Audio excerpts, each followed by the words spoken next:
Hey guys, how's it going? Just wanted to jump on really quick and go over some cards that are coming out in Modern Horizons 3, looking at them from an Amulet Titan player perspective. You know, let's just get right into it. Starting things off with things to beat. These are cards that I want to throw on your radar, or cards that you might be thinking about already. So Meltdown is a card that's coming in Modern Horizons 3. This card is going to be played for sure as Kappa Cannoneer is coming. Artifact decks are going to be on the rise. Meltdown is going to be brought in and people will bring it in against you.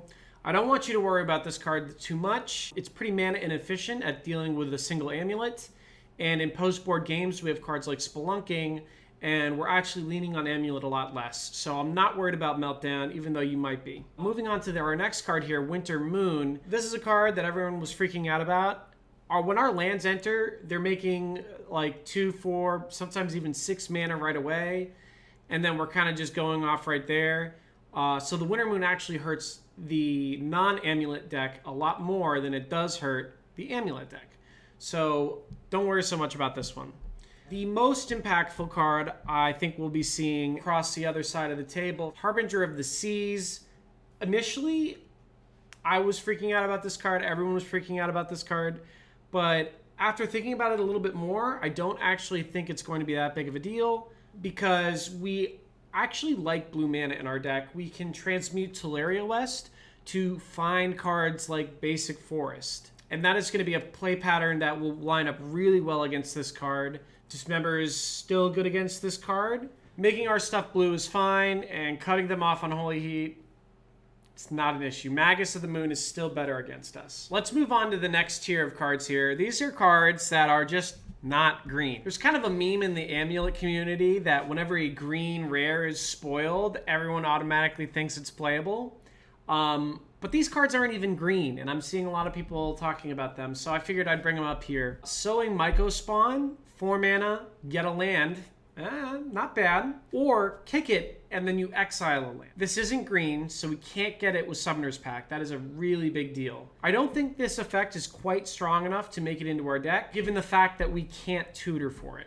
Next up, we have Thief of Existence here. Notably, this is a cast trigger, which is pretty great. If this spell were to get countered, the cast trigger would still resolve. Again, the issue with this one is that you can't find it off Summoner's Pact. You just have to play this card and hope you draw it. I will say this lines up pretty decently against cards like Damping Sphere, just because it gives you the colorless that you need to play. This is a hard to cast card that you can't tutor for. I'm kind of off it. Lastly, we have this card here, Strix Serenade. It's just not ticking all the boxes that I need this card to tick. It doesn't counter Blood Moon. Countering creatures is nice. Planeswalkers, okay. Artifacts, single blue mana, counter a creature spell. I mean, that's going to be great against Subtlety. I'm looking at Mystical Dispute and wondering how this is better. I don't think this card is good enough to make the cut. All right, let's move on to our next tier here. It's green. Amulet players love to look at new green cards and think they're great. So I picked out a few here. There's quite a few green cards in the set. So let's just take a look at these 3 green cards. Fanatic of Ronus. I think this card is actually pretty solid. I don't know if it makes the cut in Amulet. If this is tapping for 4 mana, it's because we have a Titan in play. And if we have a Titan in play, then the battle's basically over. I think this is an interesting card, just not for us. Our next card to talk about is Bridgeworks Battle. Having a removal spell that is also a land is pretty interesting. This is space that Titan doesn't really have a ton of access to outside of like Dryad Valakut. I am not totally off this card. I think this is going to be something that is good to have in your back pocket in certain metagames. Overall, I'm likely not going to try this. It's just a good option to keep in mind. The next card I want to talk about, which is still technically green, is Planar Genesis. It suffers a lot from that blue pip in its cost, but I also don't find the card to be quite compelling. I want to put lands from my hand into play. I am keeping my 7 for a specific reason, and that reason is usually that it has lands that line up very well in a certain sequence. Relying off the top 4 cards of my deck to put that land into play is not really cutting the mustard. Add in the fact that this is not very easy to play on turns 2 through 4 due to the blue pip, it gets a little bit worse, right? The easiest way to get that blue pip is with a card like Simic Growth Chamber that taps for green and blue. If you have Simic Growth Chamber in play, what land are you even looking for at that point? You're probably set up. I don't see this card as being very good, but again, a lot of people have been talking about it. It is technically green, so we have to consider it. And yeah, those are my thoughts. Okay, moving on to our next tier here. These are cards that I think have merit for Amulet and are worth talking about in a more serious way. But I also feel that they're asking quite a lot from us in terms of deck construction. And I'm not sure that they're going to really shine without a lot of work. And that work might not be worth doing.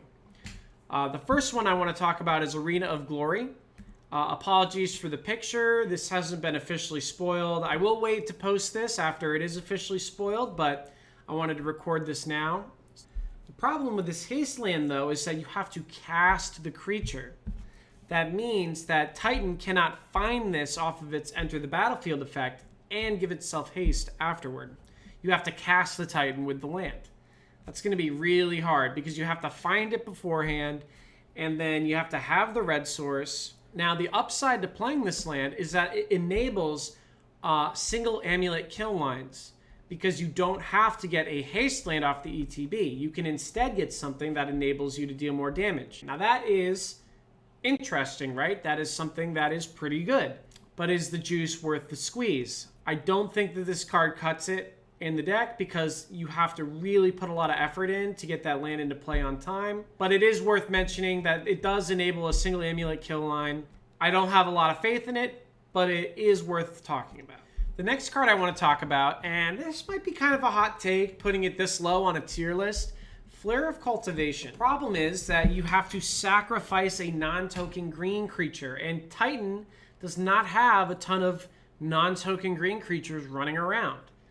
This is a serious cost to pay, and if you're sacrificing a Dryad, you're going to feel a little silly. I see this as more of a sideboard card. I also like this card's ability to facilitate splashes. You can get like a basic Plains for your Elishnorn. Other than that, I'm not really in love with it. I would love to be wrong about this card. The next card I want to talk about is 6. Pretty solid. It requires you to attack with it to gain card advantage, and you really need to untap with it or have 7 mana in play to recast the ring or what have you. It's kind of asking a lot in the sense that, is this really better than, say, spelunking in my sideboard? I'm not really sure. I will again, happy to be wrong. The card looks sweet. I love me a Tree Folk. It would definitely shine in a more graveyard-focused list, but right now I'm not sure that's the best list to play. All right, in our second to last tier here, we have Quality of Life upgrades. These are cards that I think just improve the deck in some way by giving it more utility or giving it a new tool to add to its arsenal without really asking much of us in terms of deck construction. So we'll start off with Vexing Bauble. This is a card that just seems like a fine sideboard card. Our number one op as a Titan deck is Subtlety. This card answers Subtlety in a really elegant way. We often side out our Summoners packs in Subtlety matchups. Really like what Vexing Bauble is selling in terms of beating Subtlety. And it just lines up well against, difficult cards like Force of Negation. I'm hesitant to say Grief because Grief often comes down on turn 1, but I think this card could see play. I like it in the sideboard. The next card I want to talk about is Urza's Cave. Personally, for me, I don't love this land. I am a known Expedition map hater. I really don't like map. That said, I know a lot of people are going to try this card. I know Dom Harvey has spoken highly of this card.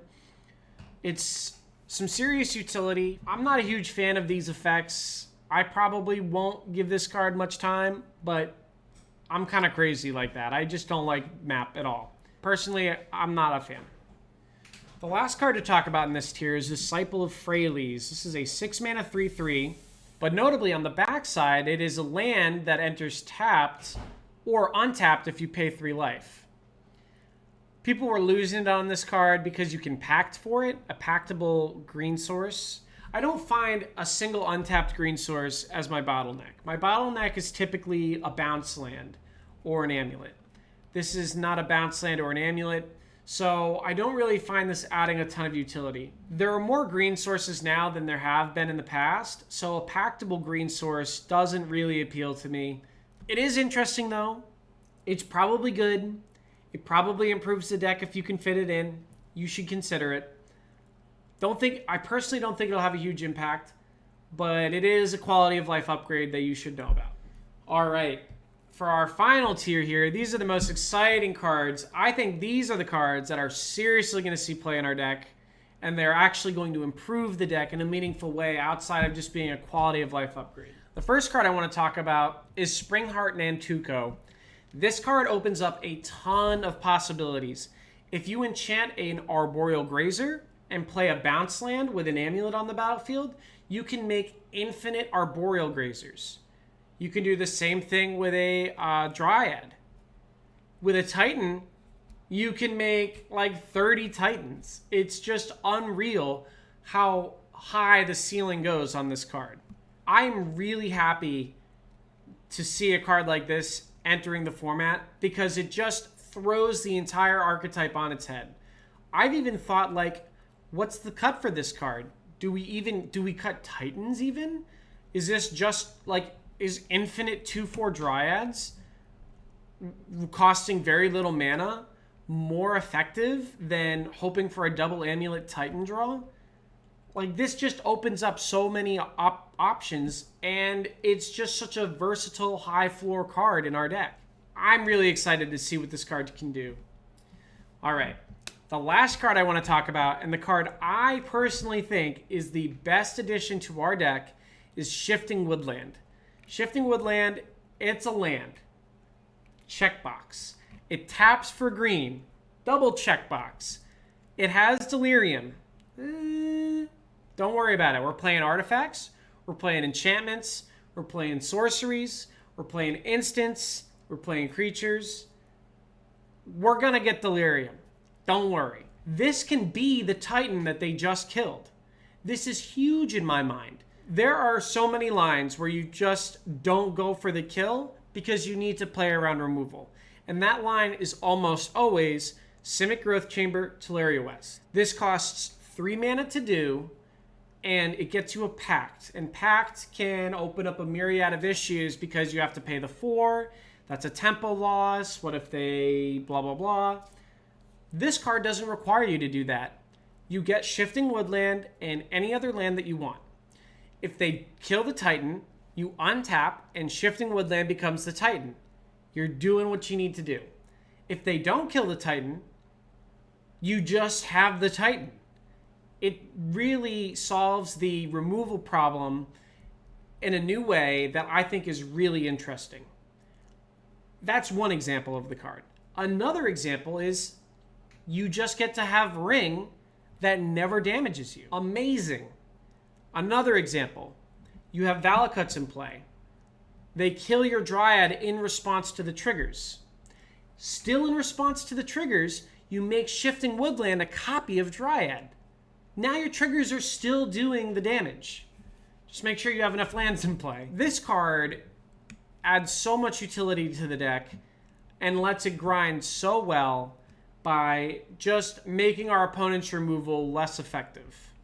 I am so looking forward to how this card will make Titan more resilient and how we're going to build our deck and sideboard differently to make sure that we have Delirium and just really take advantage of this new way to fight through the hate. I am so stoked on this card. All right, that was my tier list. Things to worry about, things that aren't green, green cards, cards that ask a lot of us to improve the deck, maybe not worth the squeeze, cards that improve the deck slightly, and cards that I think are going to just change the game. Really appreciate you watching this video. If you made it this far, do all the normal stuff people ask you to do. All right, that's it for now. Thanks for watching.